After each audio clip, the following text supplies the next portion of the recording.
Hello, everyone, and welcome to the Friendly City Books podcast. I am Caroline, and with me today is author Katherine Center. Hi, Katherine. Hi. Katherine Center is a New York Times bestselling author of 11 books, including How to Walk Away, Things You Save in a Fire, What You Wish For, The Bodyguard, and Hello, Stranger. 2 of her books, The Lost Husband and Happiness for Beginners, have been made into movies. Katherine writes big-hearted laugh and cry books about how life knocks us down and how we get back up. Her newest book, The Rom-commers, comes out June 11th, 2024. It is the story of Emma Wheeler, the woman who dreams of becoming a successful screenwriter. When Emma gets the call for a once-in-a-lifetime opportunity to fix her favorite screenwriter, Charlie Yates's atrocious rom-com script, she leaves her life in Texas behind for the bright stars of Hollywood. But can she fix Charlie's script? Can she prove to him that love isn't a scam? And most importantly, can Emma write her own love story? So, well, thank you, Katherine, for joining us today. Yeah, I'm so excited to be here. This is actually my first time to really get to talk about the rom-commers, so I'm very excited. Oh, that's so exciting. Yeah. Well, I'm happy to be here first. I have a copy of the ARC right here, The Rom-commers. It is so cute. I loved this book so freaking much. It hit every single note for me. I laughed. I cried. My heart was so full at the end. There was just something so joyfully meta about 2 screenwriters who are writing a rom-com in a rom-com. It was just so full of joy, and I couldn't get enough. Yeah, it's a rom-com about writing a rom-com. That's exactly what it is.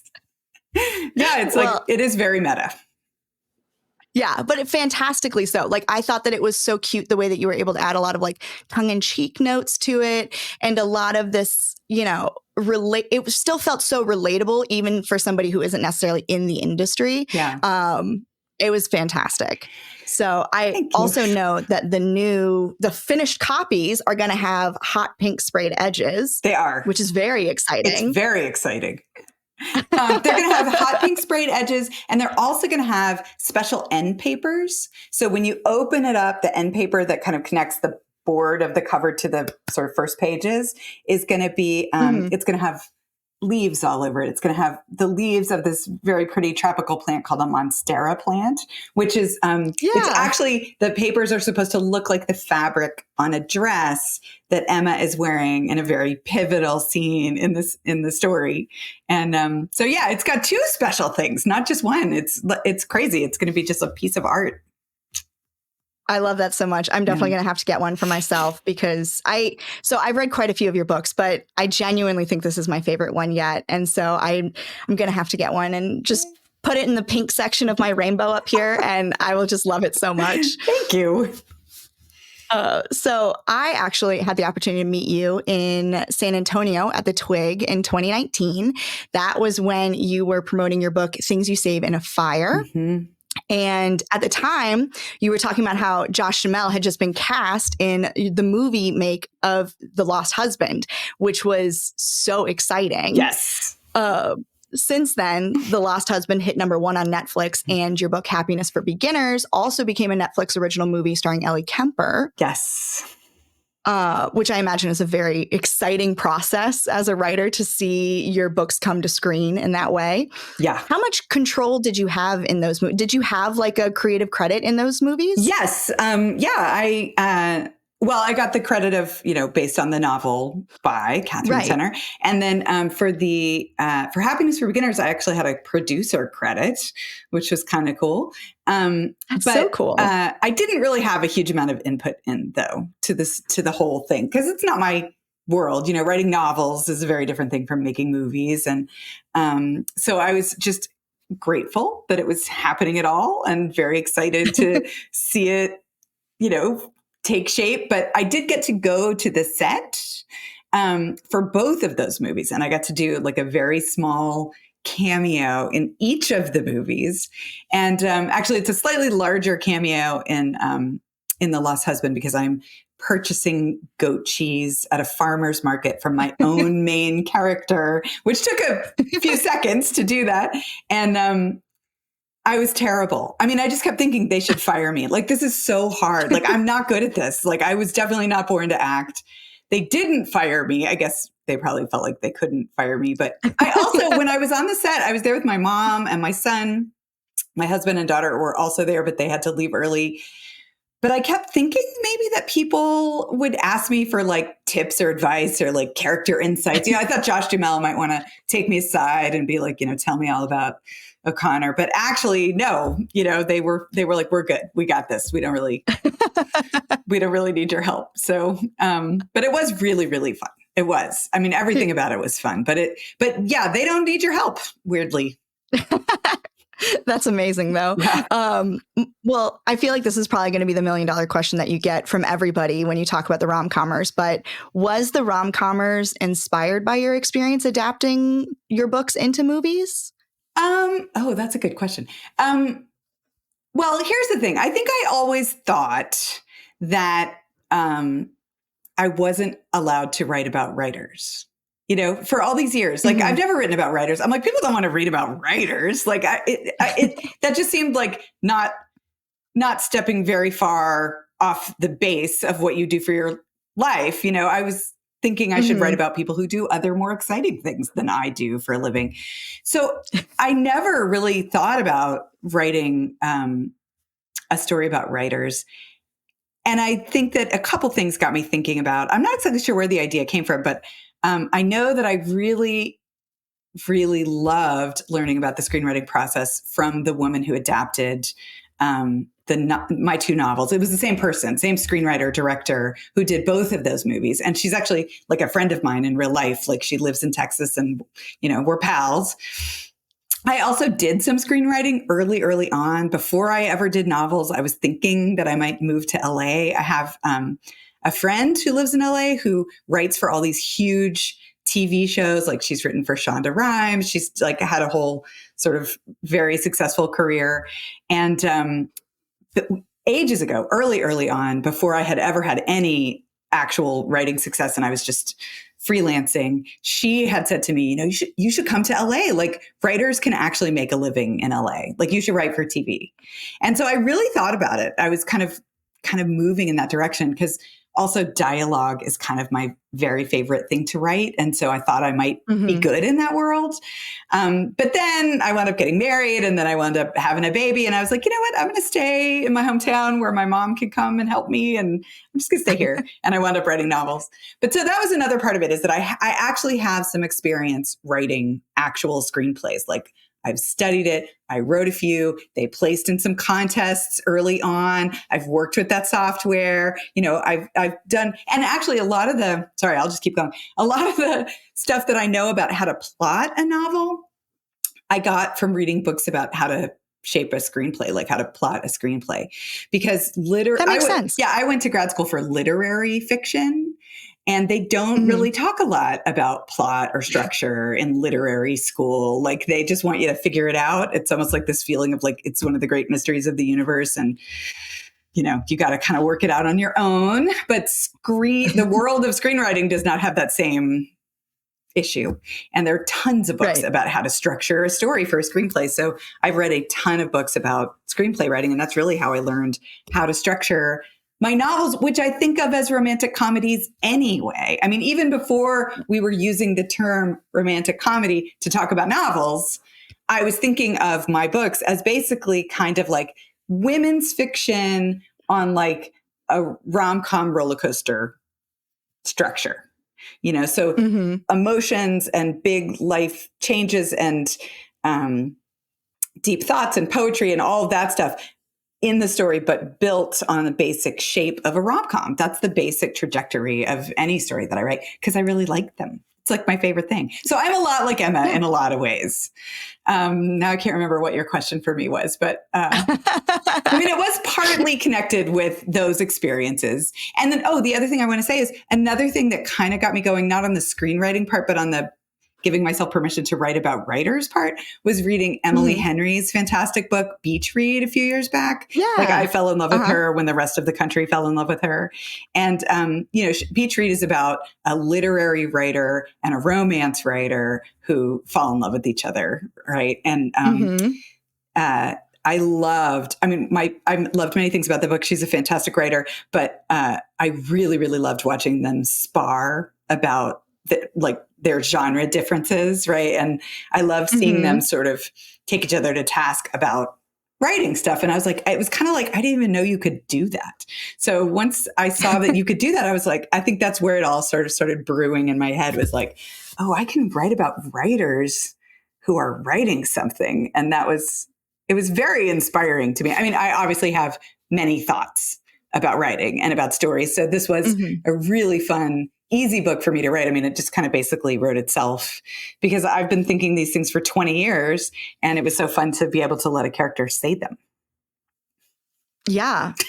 I honestly, hearing that you have experience in in screenwriting, and also this kind of study of how to tell these stories as, like you said, kind of this roller coaster, I feel that so much when I read your books. And I have always been like, how does she do this? Like, the way that you create these stories feels so intentional, but yet like there is so much room to explore, and where is this going to go? So Thanks. You saying that just makes so much sense to me. But I mean, one of the reasons that I love your books as much as I do is because they have so many warm and fuzzy feelings, but also because they make me sob like a little baby every single time.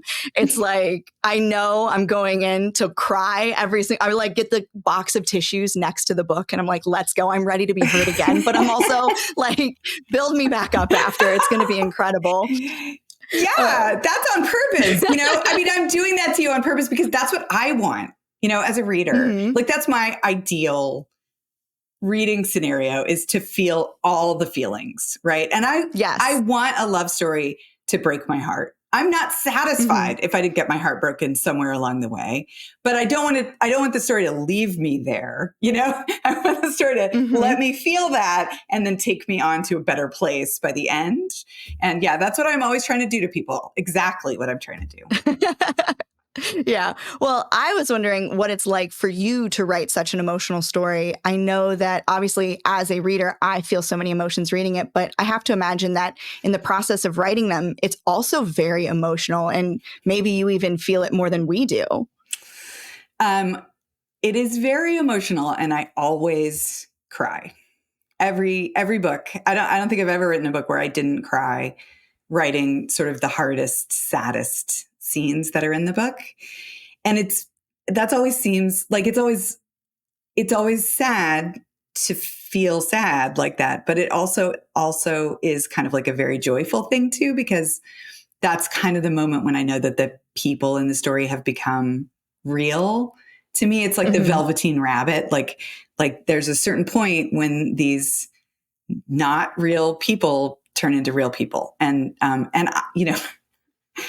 remember years ago, I got into a dispute with a landlord. This is such a tangent, where a guy tried to break into my apartment, my first floor apartment, in the middle of the night. And I wanted to break the lease and get out. And he didn't want to let me break the lease. And we went through this whole thing. And at one point, we wound up having to like go to a mediator to like try and work through all this. This is 1,000 years ago. And at one point, the guy said about me, the landlord said about me, your client can't tell the difference between imagination and reality. And I was like, oh my God, that's so true. Like that really is actually very true. Like he got me. He totally got me, because those lines are really blurry for me. And it's part of the reason why I'm really picky and choosy about what I read and what I watch and what I sort of subject myself to, because all of those fictional worlds become very real for me if the writer's done a good job. And that's never more true than with the books that I'm writing, because I live with these guys for a long, long time. I mean, even before I start writing, I'm thinking about them and I'm researching them, and I actually, in my head and in my notebooks where I just hit the microphone, where I'm keeping notes about the stories, I'm keeping notes and bits of dialogue and ideas and seeing scenes happening between these people way longer than I'm actually writing the story. And a lot of that stuff never even makes it into the book, because it's just like, it's too many notes. It's too overwhelming to even go back and find all that stuff and try to work it in. And so they are like, by the time I'm actually writing the book, I've been living with these guys for like 6 months. They feel like real people. And so when bad things happen to them, it's really heartbreaking. And Mhm. like to me, like it really gets me. And I remember I wrote this book called The Bodyguard, and the love interest in that story, Jack Stapleton, the movie star, has a kind of a tragic backstory with his brother who died. And I didn't, for a Mhm. long time when I was writing, I didn't actually know what had happened. I knew something bad had happened, and I knew that his brother had died, but I wasn't exactly sure what it all was. Mhm. And one day after a writing retreat down in Galveston, I was driving home to Houston, and I was on the freeway, and I was just, I had stopped writing technically, but the story was kind of still going in my head. And I suddenly realized what had happened. Like I saw the way that his brother died, like in my head while I was driving on the freeway, and I started crying, and I missed my exit. Like that's like how kind of lost in the whole, Yeah. experience of kind of so there's like, it's like living your life on a split screen. It's like you're driving on the freeway, you're not unsafe, you're driving on the freeway and you're fine, but you're also Yeah. having this whole other thing going on on the other side of your head. And it felt very, very real. So yeah. I Mhm. mean, it's kind of horrible to do that to characters. Like you sort of hate to do mean things to them. But I also really, really want depth, in stories, Mhm. both the stories that I write and the stories that I read. I'm always looking for um, the kind of wisdom that we as humans can kind of only get from going through hard things and struggling. And I want that wisdom. I'm really not satisfied if a story doesn't have it. I like, for me, like a very, very light popcorny story, those kinds of stories are sort of rarely satisfying for me, because I want it all. I want the laughs Right. and the swooniness, right? And the charm and the romance and the joy. But I want it to matter too. I want there to be real Mhm. stakes. So I always try to make sure that it has all of those things. Yeah. Do you ever think when you're like crafting these stories, like, oh, like I can't do that to her, or like I've done this girl bad enough already, or like, maybe so and so needs a win, so I'm going to give them a little bit of something right here. Like, do you ever just? I mean, I imagine since they feel so real to you that sometimes it has to be a little tough to be like so cutthroat. I mean, not that you're cutthroat, but like just that you're putting them through a lot. I do put them through a lot. I do. I- I know that they're going to get a win. Right? If they're in Mhm. my story, if they're a main character in my story, they will be winning by the end. So, and I think that's Mhm. actually, it's true if you're writing a rom-com, and it's true if you're reading a rom-com too. Like that's one of the reasons why I like rom-coms, is because you've got this guaranteed happy ending at the end. Mhm. And so, I'm much more comfortable suffering with the main character, or even kind of as the main character, in that way that really good fiction sort of makes you feel like you are that person. I'm much more Mhm. comfortable doing that if I know we're all going to be okay in the end. And so, if I'm reading a story where people are being really mean to a character, and I know that that character is going to get hit by a bus in the final chapter, then that meanness is a very different thing than if people Right. are being mean to a character who I know is going to figure out some really smart things about life and, fall transcendently in love by the end. There's a different journey, right? That's a positively valenced feeling of anticipation. I think about this all the time, that in psychology, there's different kinds of anticipation. One of them is negatively valenced, and that's like a feeling of dread. That's like what Hitchcock movies are, right? Like Mhm. you're just waiting for the moment when Norman Bates like shows up in the shower, right? That's dread. But Mhm. there's a flip side to that, which is a feeling of looking forward to something good that's going to happen. And most genres are based on dread. I mean, dread is, I think, by far the most Mhm. common feeling of anticipation that writers kind of work with. It's kind of a Mhm. rare, I think mysteries can have a positive sense of anticipation because you're waiting for that moment when everything is revealed. Mhm. And love stories, there may be others too, but love stories for sure have it because you're waiting for that happy ending. And so I think it gives you a lot more leeway to torture the characters along the way because of the genre you're writing in. People know that they're going to get better for the struggle, right? That it's all going to take them to a better place.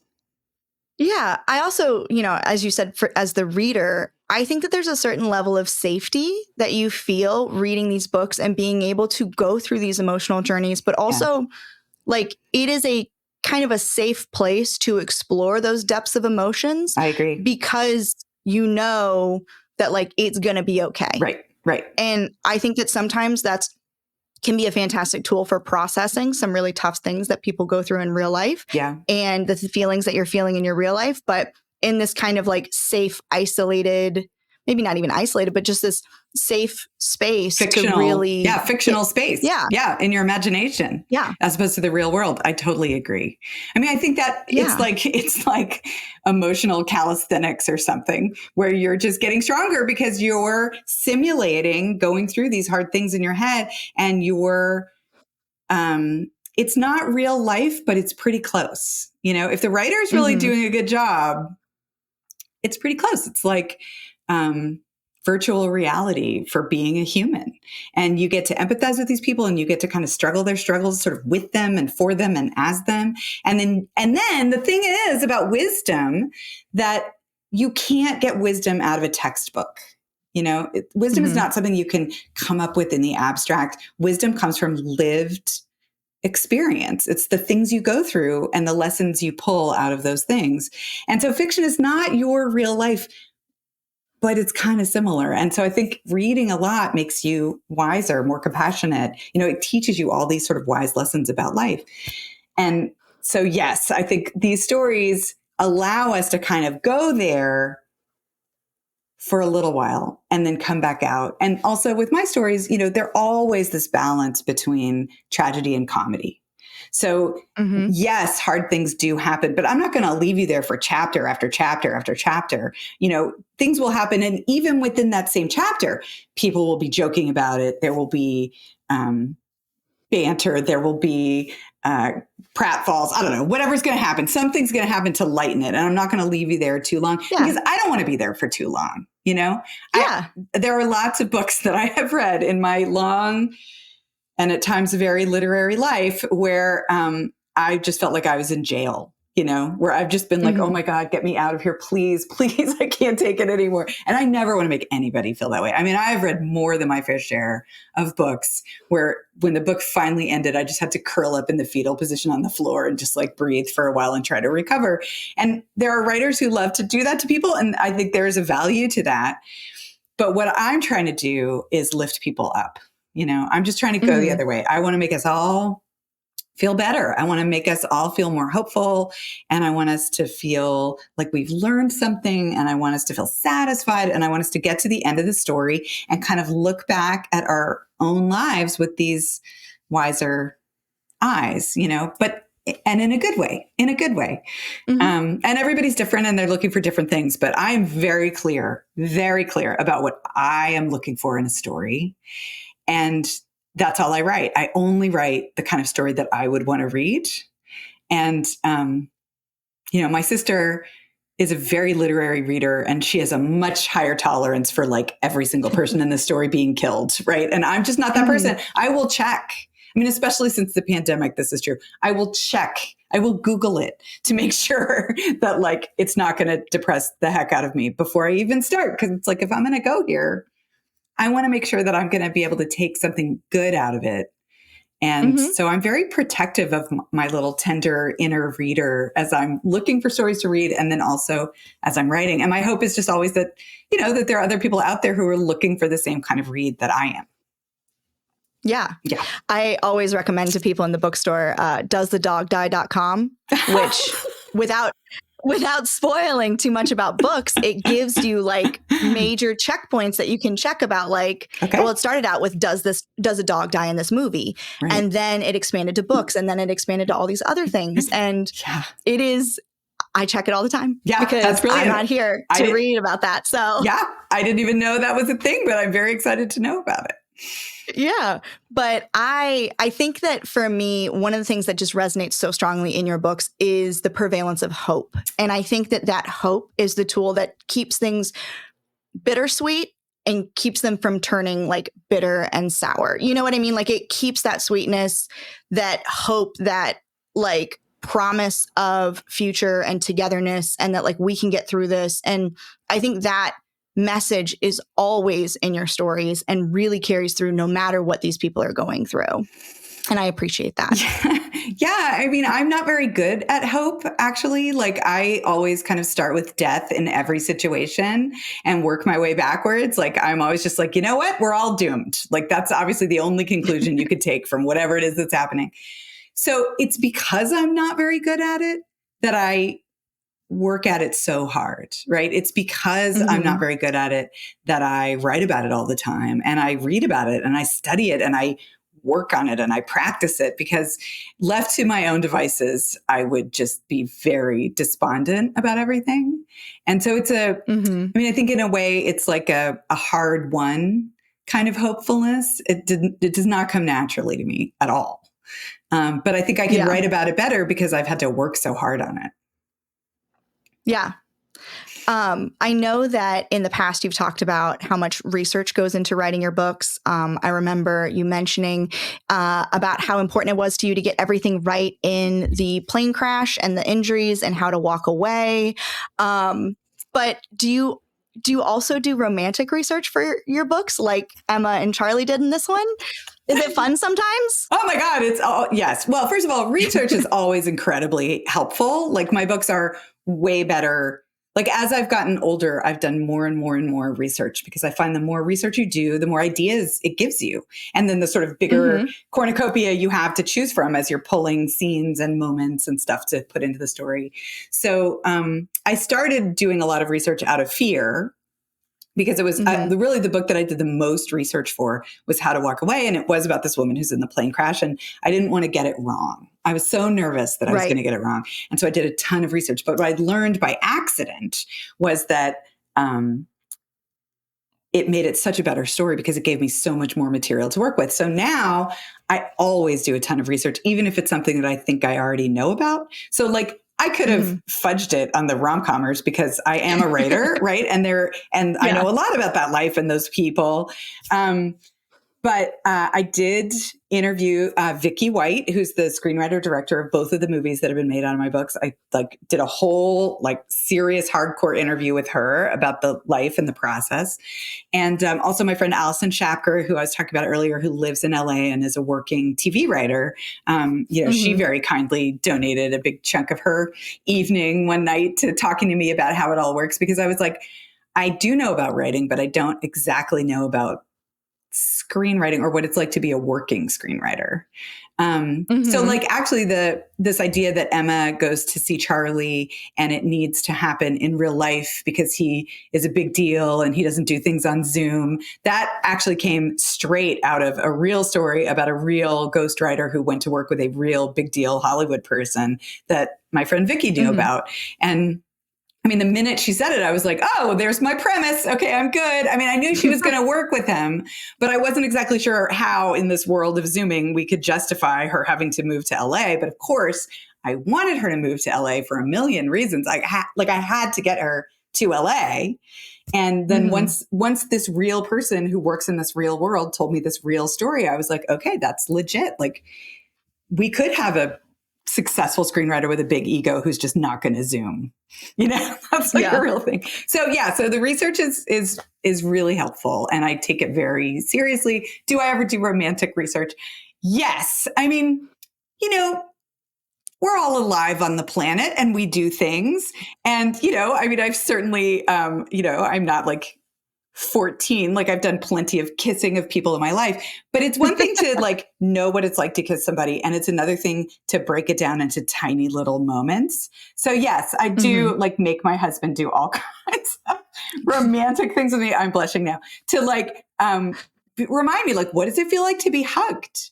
What does it feel like to be hugged? Or I can be like, look, I need to fall down and I need you to catch me because I need to feel what that feels like, right?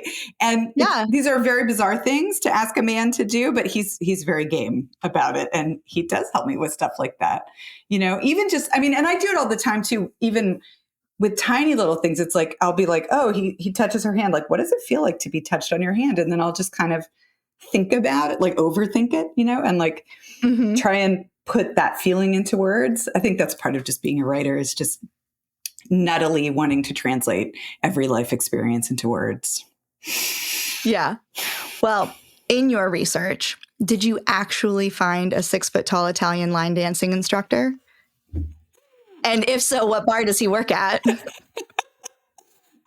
That's such a great question. Okay, so this is a whole story. But yeah, so a few years ago, I decided that I wanted to take line dancing lessons for real. Just not for a book, just for fun. I wanted to do it. Yeah. And I always kind of thought that I might be a good dancer just based on like moves that I was busting like in the kitchen while making dinner. I thought I might be like secretly amazing.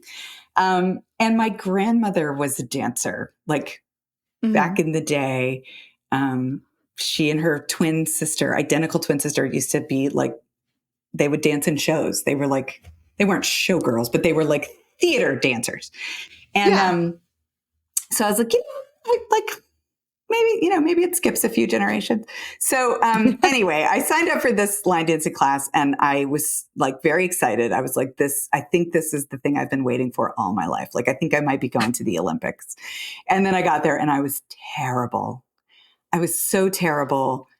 I was so humiliated.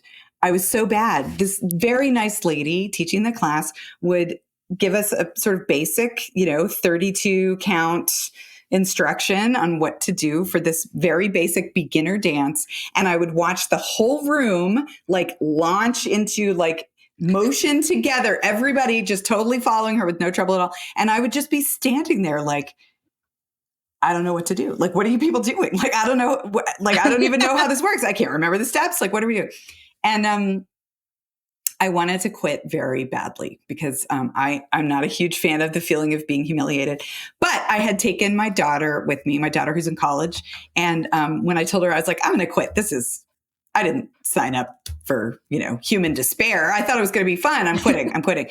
And she was like, you're not going to quit. This is good for you. You're growing as a person. She like grabbed me by the shoulder. She was like, no negative self-talk. Like you have to do this. So I stuck with it. It's been 1.5 years and I'm finally at the point where I can follow the dance moves. I can do it. I can sort of do it. I'm not going to win any prizes. I will hopefully never do it any more publicly than in an actual dance studio with all the sweet ladies who are in the class. But so it was a real experience. And so it was such a journey of like personal growth. And there was so much comedy, I thought, in just my sort of humiliation of it all that I decided I had to find a way to work it in. And so that was, I decided it would be one of the things that Charlie had put in to his screenplay, one of the bad things that he negotiated to keep. And she was like, all right, well, if you're going to keep it, we have to actually do it because you can't write about it if you've never done it. And so then they go and do it. And that whole experience that they have is sort of based on my own experience of being terrible. The Italian guy came because like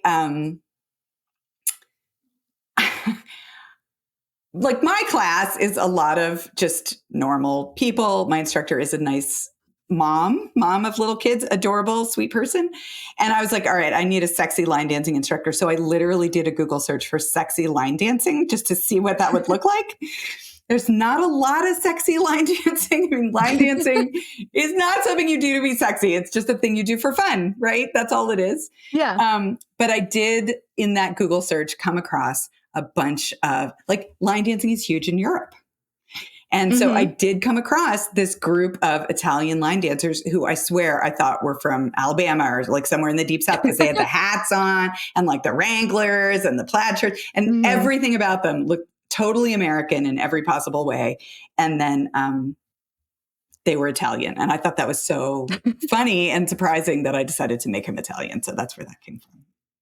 Yeah, that was such a great moment. I loved it. Yeah, the line dancing in that book is one of my very favorite scenes in the whole story. In my summer in Texas, I was so blown away how much like dancing is part of the culture and how people like, the like racetrack bars that people go to and they just like dance around the racetrack all night. Yeah, two-stepping. Yeah, my husband wanted to go and learn how to two-step so badly while we were there, and I never did it with him. And I owe him a like two-stepping dance lesson at some point. I'm like, one day we'll go back. we'll learn how to do it. Yeah. And, maybe there'll be a nice Italian man to teach us. You should totally do it, because two-stepping is the easiest dancing in the world, because it is literally 2 steps. I mean, that's all it is, right? And but it's so fun and easy. You would love it. Yeah. I did that once in college. I learned how to two-step, and I went to Gillies Bar, which was the bar that was in Urban Cowboy, that John Travolta was in the 70s. Like, this was a huge movie. Not too many movies have been filmed in Houston, Texas. So if there have been any, we all know about them. And Urban Cowboy was one of them. And so anyway, Gillies Bar was very famous. And I went there in college and learned how to two-step. Trivia. I love it. So I do want to talk a little bit about Emma, because she really is like the heart and soul of this book. And I think that she is incredibly relatable to so many women.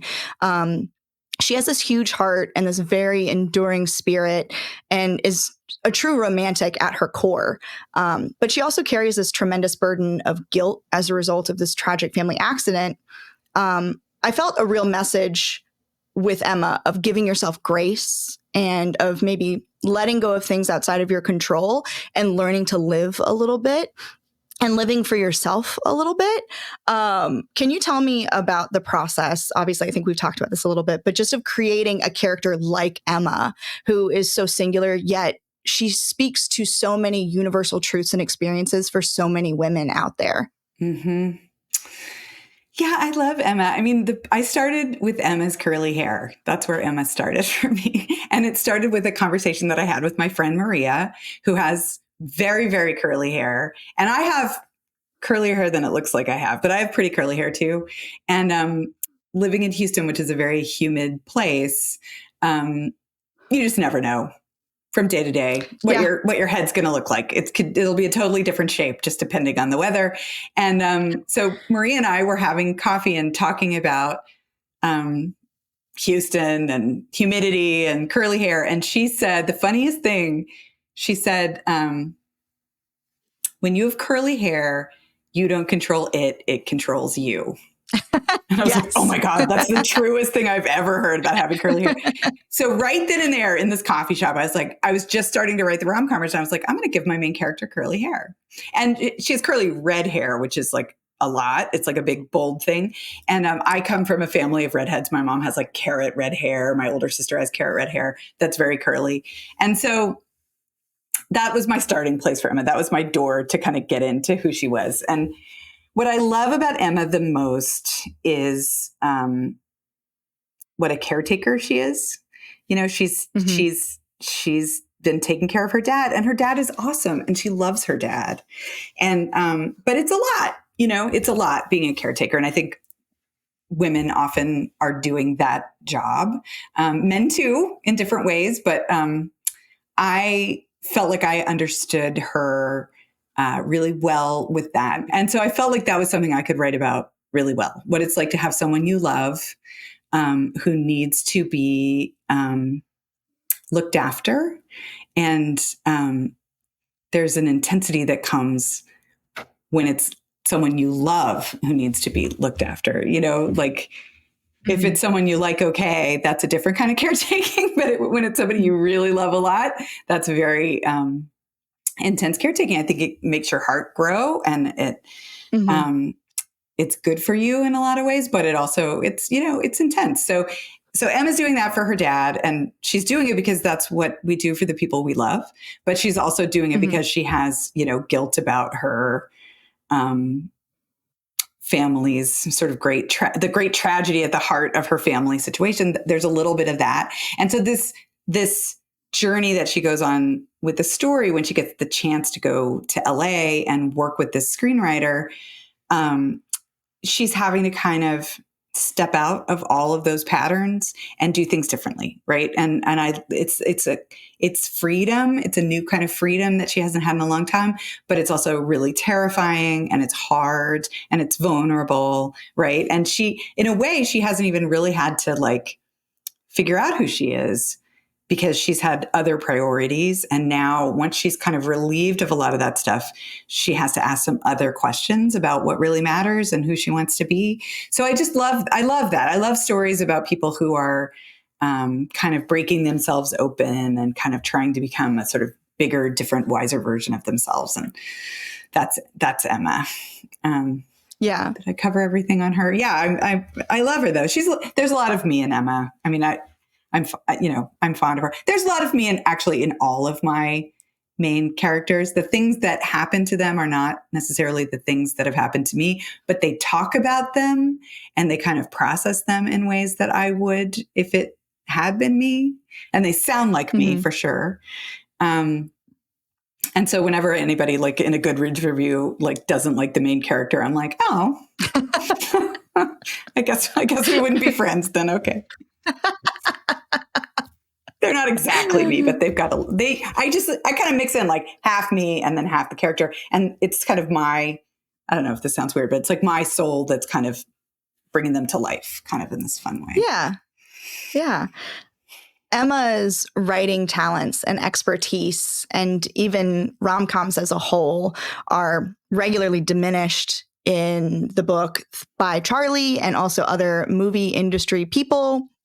And, to me, it's not a secret that even today, women-focused stories and genres are often underestimated and undervalued in movies and in books.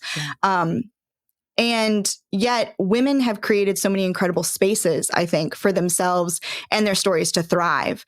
And I am forever blown away by the vibrancy of the romance reading community, whether it be online spaces like Bookstagram and Book Talk or in-person book clubs.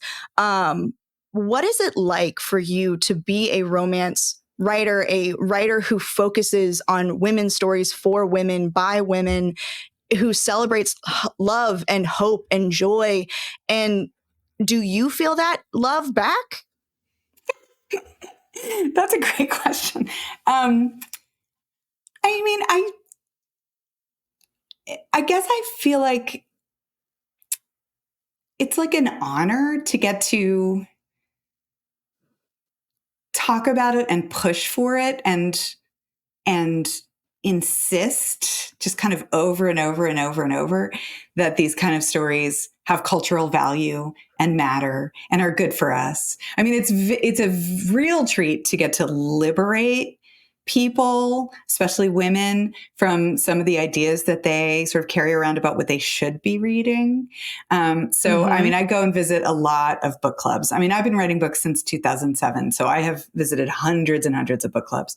And I always talk about love stories and romance novels when I'm doing that, because I think a lot of us who loved to read as children, kind of by accident, let reading get turned into an academic subject in our lives. Yep. And let it become much more about the head than about the heart.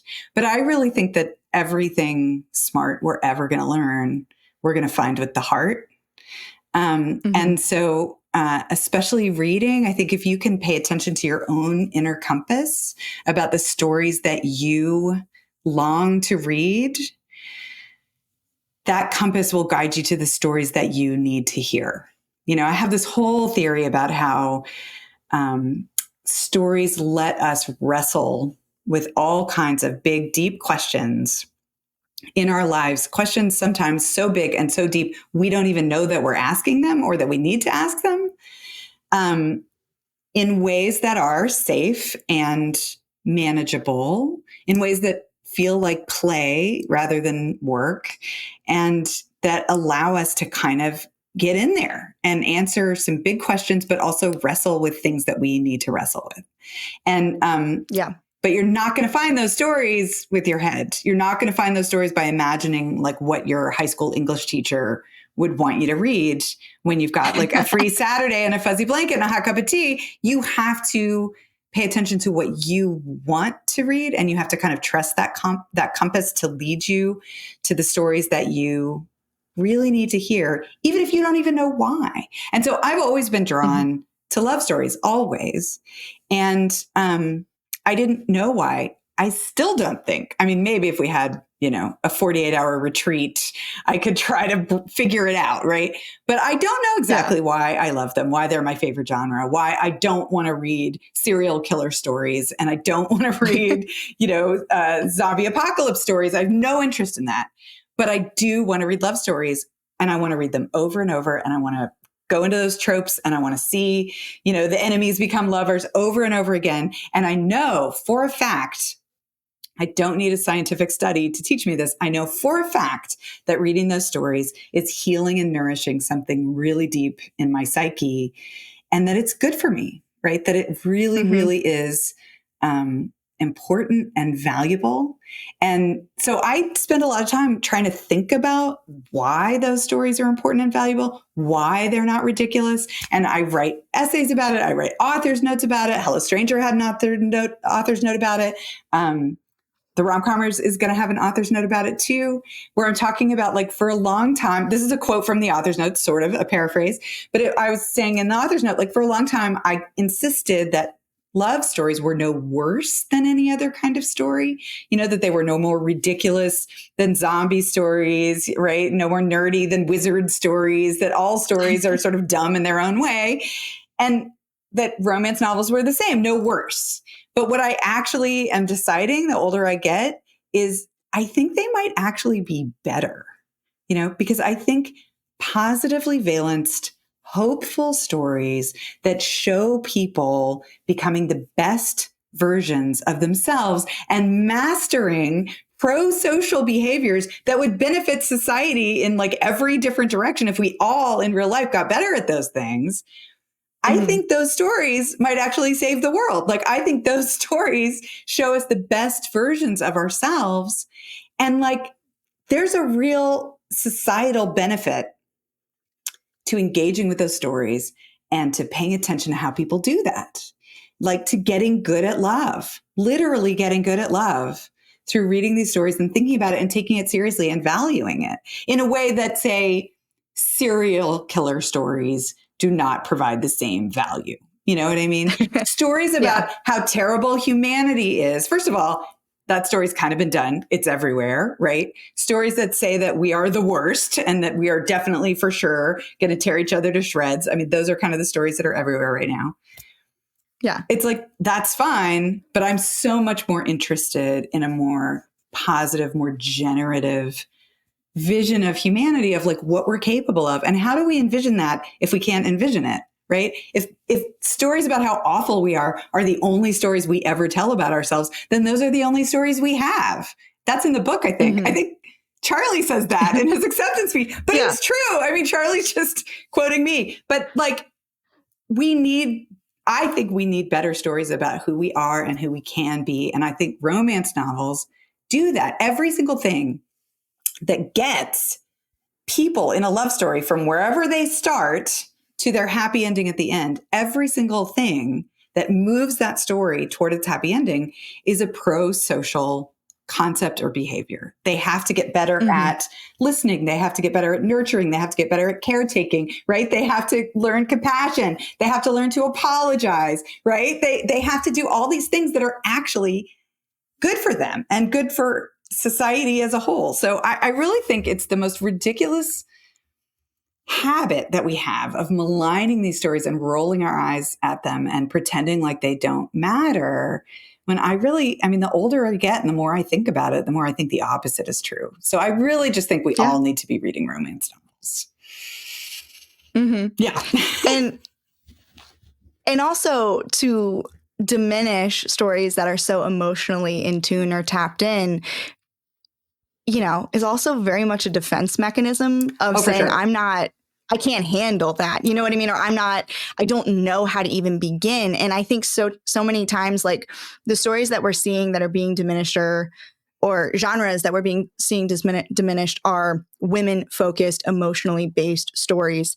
And I think that instead of accepting that guilty pleasure kind of like adjective that you have to add, or this disclaimer that you have to put, like, oh, I'm reading this book, but, like, it's a guilty pleasure. Like, no, it's giving me what I need in this moment. It is bringing me joy. It is helping me process. It is feeling these emotions. It's giving me hope. Like, these are important and valid things that we all need. And I always take the the idea when I'm reading, because I'm a very like mood reader, of like the shot and the chaser. Like it's like I have my vegetables and then I'm like, I'm going to go reward myself with my dessert, and I'm going to maybe read something that makes me think and reconsider why the world is the way it is or why the story is being told.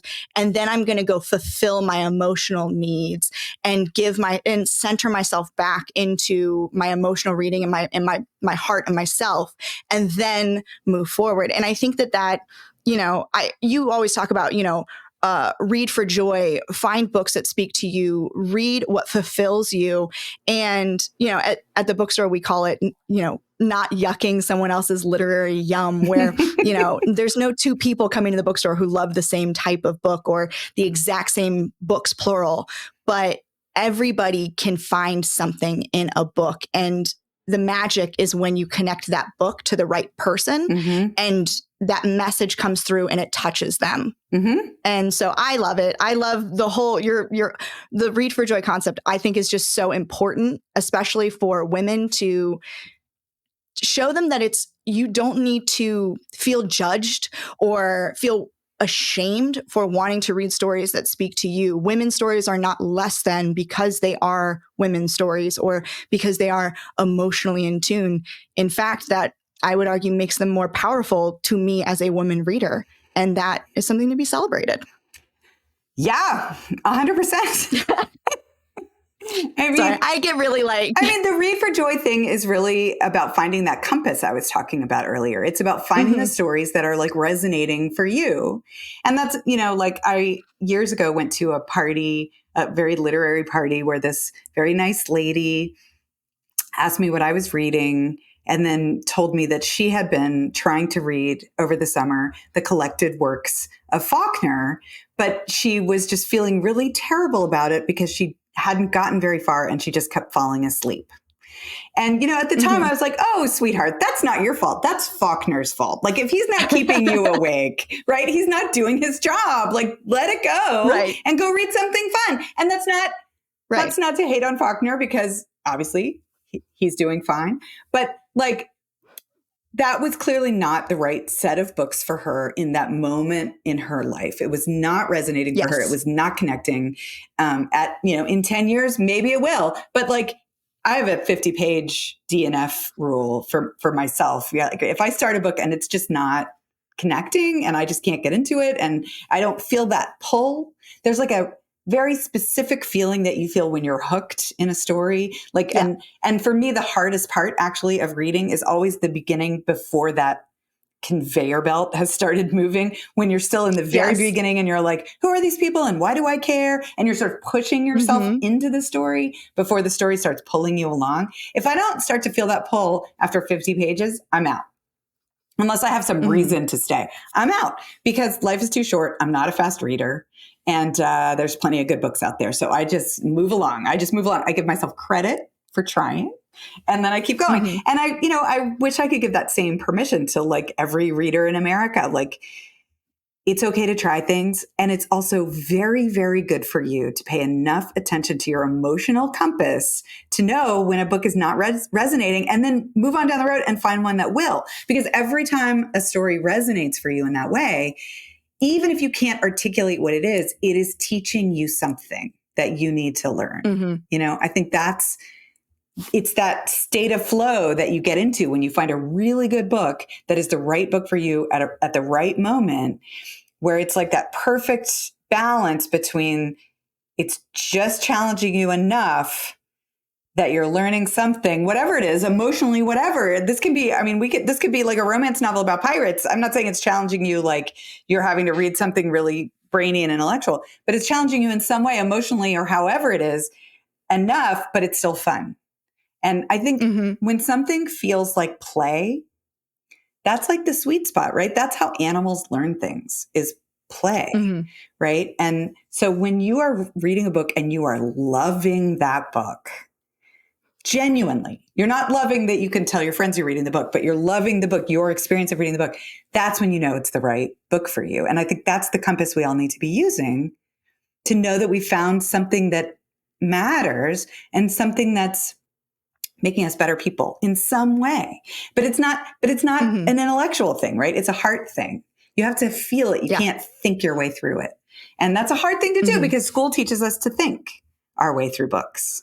And I think growing up and becoming like a true reader is about sort of letting go of some of those ideologies about what we're supposed to be as readers and just sort of becoming who we are. Yeah. It's a journey. What do you want readers to take away from the rom-commers? That person who reads this book, who connects with it on such a deep level that it hooks. What do you want them to carry with them after they're done reading this book? Oh man, that's a good question. I mean, for me, it's an incredibly comforting read. It's an incredibly uplifting kind of story. And that's not to say that there aren't hard things and there aren't struggles, but like, even though I wrote this book a year ago and it's been in production for a year, there's something about this story and the kind of joy embedded in like almost every interaction that any of the characters are having with any of the other characters. There's something so comforting to me about the story that if I've had a weird day, like if I'm feeling out of sorts, if somebody was mean to me at the grocery store or like whatever, I will come home and I will open up the PDF of this, like the copy edited PDF of the story on my own computer and just like read like a few chapters. I mean, I'm clearly my own target audience, right? But there's something about the story to me that is very soul nourishing and very comforting and very uplifting. There's something about it that lifts me up. And I think for me, that's true for a lot of things. Like I especially thought about this during the pandemic, that like stories got me through the pandemic, right? It was going to these other worlds and spending time with these other characters and watching them struggle their struggles and figure stuff out, but also watching them like have fun and banter and fall in love with each other, like all the joys that a book can capture. I think the rom-commers captures a lot of joy, a lot of human joy, and a lot of human connection in a way that to me is very uplifting. So I hope that this book lifts people up. And makes them laugh and makes them feel satisfied and makes them swoon and gives them like a really good love story. But I think there's also lots of moments in the story when you think one thing about a person and then that person turns out to be a little different than what you thought. So I like that too about the story, that it kind of encourages you to sort of bring some grace to the way that you interact with other people and kind of be aware that we're all sort of fighting these private battles and struggling these quiet struggles that we don't necessarily tell other people about. I mean, there's that component too. Like Charlie has no idea that Emma has had so much to deal with. And so when he first meets her, he's like, well, you obviously don't take your career seriously, or you would have done these 10 things that writers do. And, you know, there's no way for her to explain to him that she had her dad to look after and had to make choices. And so I love the process of watching Charlie figure out just exactly how much Emma has done despite all of her circumstances and despite the way that life tried to kind of hold her back. There's lots of little stuff like that in the story too. I don't know if that's a good answer. Yeah. I've never really had a question like that before, but it's a fun way to think about it. I mean, I think you hit the nail on the head. Everything you said is how I felt reading it. So I love it. I'm just trying to lift us all up. You know, I think there's a lot. I really, honestly, that's what I'm trying to do. I think I'm trying to lift myself up, my own inner reader. Life is so exhausting in so many ways. And I'm trying to tune us back into the joy and the comedy and the magic and the sort of charm of it all. And like, I'm trying to help us all feel better. I think there are plenty of writers out in the world who are trying to terrify us or depress us or freak us out. And that's fine, but that's covered. I'm just trying to do a different thing, right? I'm just trying to lift us up the best I can. Yeah. Well, what are you reading right now? And do you have any authors that you want to shout out who inspire you, or anyone you want to recommend to our listeners? Yeah. So I just finished Sally Hepworth's new book. It's called oh my God, it's called Darling Girls. I was about to say it's called The Soulmate. Mm-hmm. That was her last year book, which I also loved. So it's called Darling Girls, and it is, she's such a smart writer. And that book is not at all, it's not a romance, right? It's kind of a domestic thriller with a big mystery at the heart of it. But it was very page turning for me. And I'm madly in love with Sally Hepworth as a human. Like, she's just hilarious and charming and gorgeous and fantastic. And she's such a good writer. So I'm doing an event with her this spring. And so I'm very excited to get to talk to her about the book. I also just read, for the first time, I read my very first Allie Hazelwood book. Oh, yeah. And I feel very late to the Which party. one did you read? Hazelwood. So I did The Love Hypothesis. Okay. And I loved it. I mean, it was just like, what a joy, what a treat. It was so much fun to read. It was just like a barn burner of a good time, which is a joy. And I'm actually going to do an event with her soon, and I'm going to get to meet her as well. So I'm sure I'll, be very nervous and fangirly and say a lot of goofy stuff. And then I loved, last year I read Divine Rivals, and I loved it. And I also read Fourth Wing, and totally like demolished that book in like 2 days. Yeah. And that was a really fun one. Oh my gosh. I love, I just love writers who can sort of like make you laugh and write books that turn their own pages. Like, I just love it when when the machinery of a story kicks in and just sucks you in, and you're just lost, and you just kind of forget that you're even reading at all. The story is just happening all around you. And I felt like with all of those books that I just mentioned, that did happen. And it's such a like little piece of magic when that happens. And I think especially if you're a writer, like, wanting to be a writer is kind of like being a little kid who goes to a magic show and deciding you want to be a magician. And then you grow up and you are a magician, but it kind of ruins all the other tricks in this funny way, because now you look at it with very different eyes than just sort of eyes of wonder. You're always like trying to take it apart and look at the craft. And, so for me, when I really do come across a book that I just totally forget I'm reading when I'm reading it, and I can turn off all that writerly sort of chatter, it just feels like the most amazing, magical gift. So, yeah. Well, all of those are fantastic recommendations. Thank you for talking with me today, Katherine. Oh, yeah. I am so grateful for the opportunity to talk with you. I loved the Rom-commers so much. It comes out June 11th. Grab your copies at Friendly City Books, and if you can. And I just thank you so much for talking with me. This has meant so much to me. I've just been such a longtime fan of yours, and the opportunity to talk to you is just something I will treasure forever. So thank you. It was so fun. Thank you. Yeah. Well, until next time, Okay. happy reading.